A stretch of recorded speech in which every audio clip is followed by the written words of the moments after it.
IQ level बढ़ाने के लिए हम आपको बताए भी रहेंगे, गिन के 42 दिन में आपका आईक्यू लेवल तेज हो जाएगा। 21 दिन के अंदर अगर आपका दिमाग कभी किसी चीज को रिवाइज मार दिया ना, तो फिर वो भूलने नहीं देगा अगले 2 महीने तक।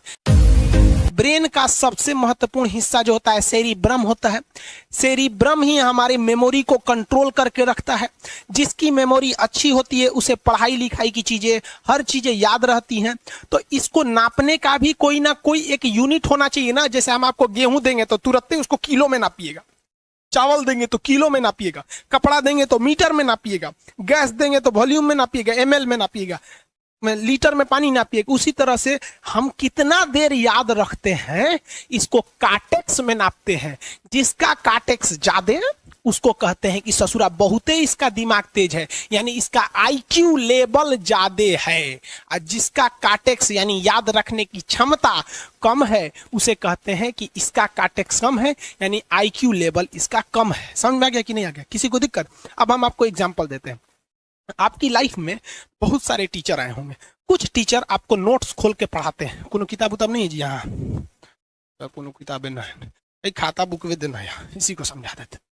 देख, ये हिसाब किताब वाला किताब है।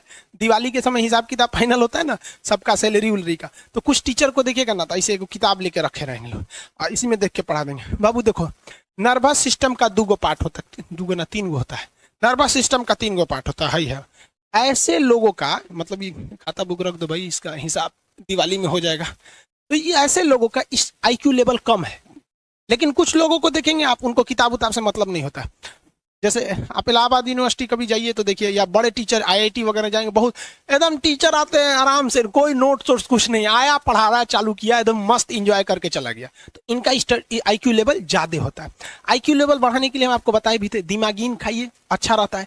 एक ही तरह की सोच मत सोचिए, अच्छा रहता है। आईक्यू लेवल कैसे बढ़ाएंगे? तो याद रखिए, आईक्यू लेवल बढ़ाने के लिए सोने से पहले का आधा घंटा बहुत जरूरी होता है। सोने से पहले आधे घंटे दिन भर में जितना काम किए उसको सुबह से रात तक देखते रहिए। एक बार रिवाइज मारिए कि सुबह उठे थे, ये किए थे, इसके बाद पढ़े थे, क्या क्या पढ़े थे। खान सर ये पढ़ाए थे। आप कहीं मैथ पढ़े होंगे, उसको सोचिए मैथ में क्या पढ़ाया गया था। खटाखट खटाखट आपको सोचना ही है ना, सोचने में कितना टाइम लगता है, खटाखट। तो अगर इसको रिवाइज करते रहेंगे, गिन के 42 दिन में आपका आईक्यू लेवल तेज हो जाएगा। फिर आप कहेंगे कि सर जी हमरो बिना किताब का याद हो गया। और अगर यही खत्म हो जाएगा तो क्या कहिएगा, आपका भी आईक्यू लेवल गिर जाएगा। आप टॉपिक भूल जाते हैं, मतलब आपके दिमाग में दूसरा टॉपिक चलता है।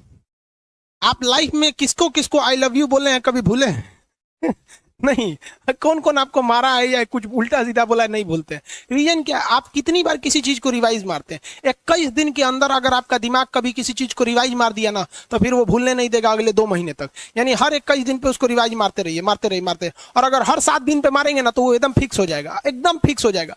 हम लोग को क्या है भैया, दिन रात पढ़ाते पढ़ाते पढ़ाते पढ़ाते आदमी पगला जाता है। इसलिए अब कोई नींद में भी पूछेगा, खान सर स्वायत्त तंत्रिका तंत्र किसे कहेंगे? स्वायत्त में कुछ नहीं आएगा, ये आ जाएगा आपका सिंपैथेटिक और पैरासिम्पैथेटिक, बस यही आ जाएगा। क्यों इतना जल्दी जल्दी जल्दी जल्दी रिवाइज मारा आदमी कि ये हमारा सब कॉन्शियस माइंड में घुस गया है। सब कॉन्शियस, देखिए कॉन्शियस माइंड उसे कहते हैं जिस पर हमारा कंट्रोल रहता है।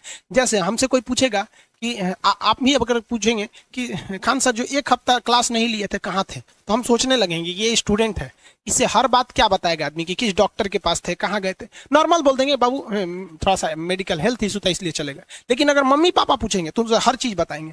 तो जो चीज हमारे कंट्रोल में नहीं रहता है वो उसे क्या कहते हैं, सब कॉन्शियस माइंड। जैसे कोई हमारा नाम पूछेगा, खटाक से बता देंगे खान सर, समझ में आ गया कि नहीं? ओरिजिनल नाम तो आपको भी नहीं बताते हम लोग यहाँ पे। तो सब कॉन्शियस माइंड में घुसा दीजिए जो चीज। जैसे आप स्टेशन पे उतरिए या बस स्टैंड पे उतरिए, अपने घर जाने के लिए कभी रास्ता याद किए हैं? हाँ, इसके बाद दाहिने मुड़ना है, बाएं मुड़ना। आप फोन पे बतियाते भी चले जाते हैं। तो जब कभी किसी चीज को बहुत बार रिवाइज मार देते हैं तो वो चला जाता है सब कॉन्शियस माइंड में, फिर आपको याद करने की जरूरत नहीं है। सपना कैसे आता है? जब आपकी नींद अच्छी नहीं होती है तब।